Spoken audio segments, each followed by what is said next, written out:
इसी उस जजमेंट में बहुत सारे फ्लॉज थे और एक टेक्निकल रीजन पर आपने इतना ग्रूसम क्राइम के बाद टेक्निकल रीजन ढूंढ के उसको छोड़ दिया। ये आप भूल गए कि क्राइम क्या हुआ, बलात्कार हुआ, और वो भी एक लड़की से जो 16 साल से कम थी।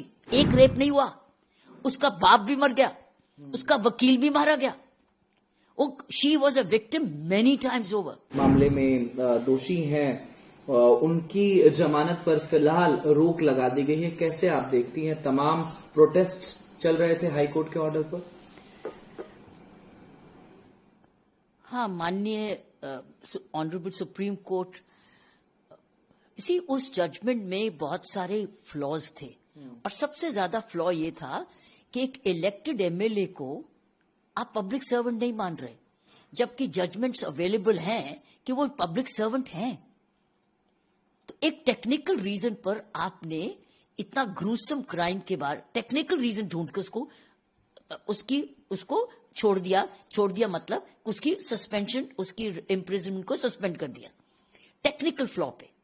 और साथ में ये भी ढूंढने की कोशिश की कि नहीं, वो 15 साल कुछ महीने की थी तो बालिग नहीं थी। दो टेक्निकल रीजंस। ये आप भूल गए कि क्राइम क्या हुआ, बलात्कार हुआ, और वो भी एक लड़की से जो 16 साल से कम थी। ये तो एडमिट कर रहे हैं कि 15 साल 9 महीने की थी, सो 16 साल से कम थी तो बालिग तो थी। और दूसरा टेक्निकली, क्योंकि कानून में, दूसरे कानून में ये पब्लिक सर्वेंट नहीं है।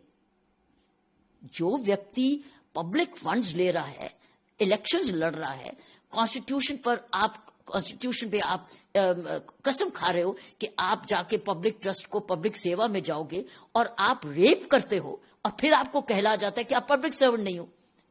कानून तो ये कह रहा है कि बैंक एम्प्लॉय भी पब्लिक सर्वेंट है। सो इसका मतलब क्या? ऑनरेबल उस bench of the high court ने ये देखा नहीं कि ऑलरेडी कानून विजिट कर रहे हैं, कानून जजमेंट्स हैं अवेलेबल। सो इसलिए, लेकिन ये भूल गए कि क्राइम क्या हुआ। ये तो नहीं कहा उसने कि क्राइम नहीं किया, क्राइम तो किया, उस क्राइम की सजा मिली है।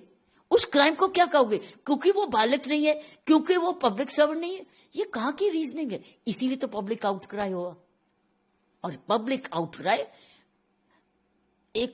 आउटक्राई अननेसेसरली इनजस्टिस नहीं मांगता, पब्लिक आउटक्राई जस्टिस मांगता है। तो जस्टिस मिल गया। ऑनरेबल सुप्रीम कोर्ट ने वो दे दिया जो पब्लिक आउटक्राई था कि, और मैं आपको, मेरी नजर में इस लड़की के साथ एक बार ये विक्टिम नहीं हुई, एक रेप नहीं हुआ, उसका बाप भी मर गया, उसका वकील भी मारा गया। She was a victim many times over. She is not victim once, एक बार ही नहीं विक्टिम हुई है। जो उसके साथ हुआ वो अलग, बाप के साथ हुआ अलग, उसके वकील के साथ हुआ अलग, और अब चौथी बारी आप उसको सजा दे रहे हो, जिसमें कह रहे हो कि नहीं, वो तो पब्लिक सर्वेंट नहीं है और तुम तो बालिग नहीं थी, तो जाओ। इतने ज्यादा। और फिर वो लड़की अमीर नहीं है, वो एक गरीब परिवार की है। उसके परिवार ने किसी हद तक उसके साथ सपोर्ट किया, और खुद विमेन वॉलंटियर्स ने उसको सपोर्ट किया शायद। लेकिन दाद देते हैं कि उसने बड़ी बहादुरी दिखाई, अभी भी बहादुर है, अभी भी छोड़ने को नहीं तैयार है। इसीलिए जब उसने आवाज उठाई, और उसके साथ जो विमेन वॉलंटियर्स थी जो जुड़ी हुई हैं, उन्होंने आवाज उठाई सारे देश को। और फिर मीडिया का रोल तो था ही, मीडिया ने उसका सारी बात बताई, और साथ में जो आर्टिकल्स आते रहे, पेपर्स में आते रहे, उसकी वजह से दरवाजे खड़काने पड़े, और सुप्रीम कोर्ट ने आपको न्याय दे दिया, न्याय वापस दे दिया। लाइफ इम्प्रिजनमेंट तो लाइफ इम्प्रिजनमेंट 20 साल होती है, उसमें तो 20 साल जाएगा। उसमें एक फादर की डेथ के मर्डर के लिए तो 20 साल है, लेकिन इसको 6 साल क्यों आपने? इसीलिए मैं समझती हूँ सुप्रीम कोर्ट ने वो दिया जो जस्टिस डिमांड कर रहा था, बनता भी था।